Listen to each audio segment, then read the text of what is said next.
I call Kanwaljit Singh Bakshi. Thank you, Mr. Speaker. I feel privileged to be given this opportunity to speak during the second reading of the Standards and Accreditation Bill.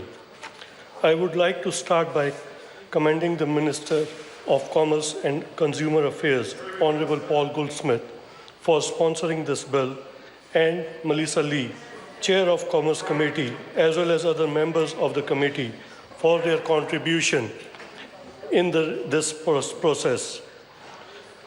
Mr. Speaker, time and again, National has laid stress on creating safer communities for New Zealanders, making sure that the families feel financially secure and the economy is more competitive. One of the biggest signs of healthy and productive economy is when the standards and the conformance system function well and are able to meet the needs of consumers, businesses, and regulators.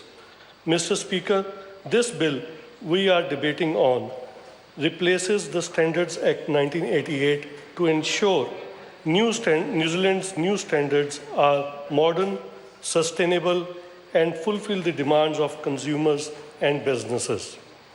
Mr. Speaker, the standards and the standardization can make a real difference in the lives of everyone. It improves the effectiveness and the reliability of the goods that we use in our everyday life. In other words, Mr. Speaker, standards are agreed specifications for products, services, processes, and performances that protect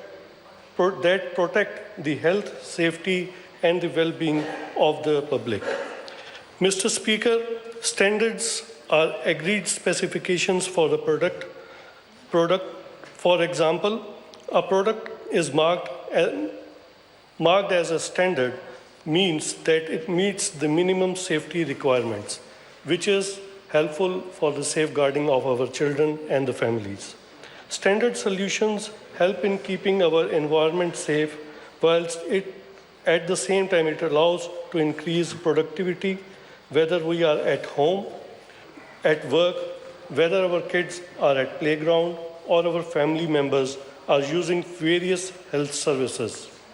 The Standards and Accreditation Bill was referred to the Commerce Select Committee, and we received and considered 21 submissions from interested groups and individuals, and heard 13 submissions in person. The Commerce Committee indeed recommended changes that provide flexible approach to managing actual and perceived conflict of interest for members of Standard Development Committee. The Standard and the Accreditation Bill would firstly replace the Standards Council with the New Zealand Standard Approval Board, rename the Testing Laboratory Registration Council as the Accreditation Council, and make minor amendments to its institutional arrangements to reflect its functions more accurately. Strengthen the current cost recovery model for standards. This provides the New Zealand Standard Executive to set fee for the access to the standards and to recover the cost associated with developing, approving, maintaining, and providing access to New Zealand standards. Last but not least, allows the formation of standards development committees. Mr. Speaker, today's newspaper highlighted the potential risk of earthquake, a mega quake that would prove to be highly damaging to the central New Zealand. We can't fully predict what is going to happen next, but we can certainly protect the country to some extent by minimizing the impact of such deadly disaster through the use of good standards. Mr. Speaker, one of the key aspects of the bill is to establish new independent statutory body to approve the New Zealand standards, which will comprise of industry, technical experts, consumers representatives, and regulators.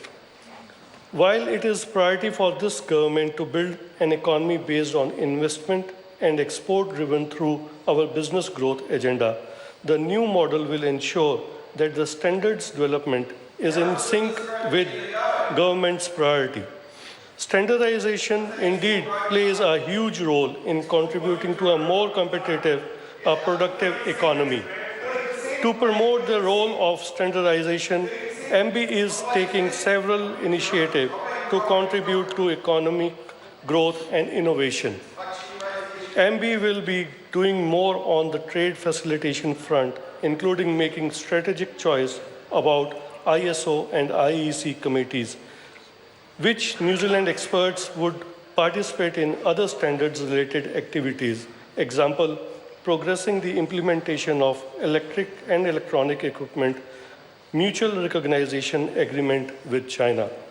Mr. Speaker, National is constantly working towards protecting the strong reputation of New Zealand standards by ensuring that it maintains its linkages with international standards community, including the international organizations for standardization. By participating in international standards preparation, New Zealand is able to ensure that New Zealand's voice is heard. Standards, New Zealand can identify area where it should be active and ensure that New Zealand industry, government and consumers can provide input in standards being processed internationally. Mr. Speaker, National has been spending under control and is working hard to achieve a surplus and reducing debt. We have been able to strengthen capital market, progress our commitment towards single economic market with Australia, and are on track to reduce our crown debt to 20% of GDP by 2020. New Zealand, you want to see me? You come over here, I can see you.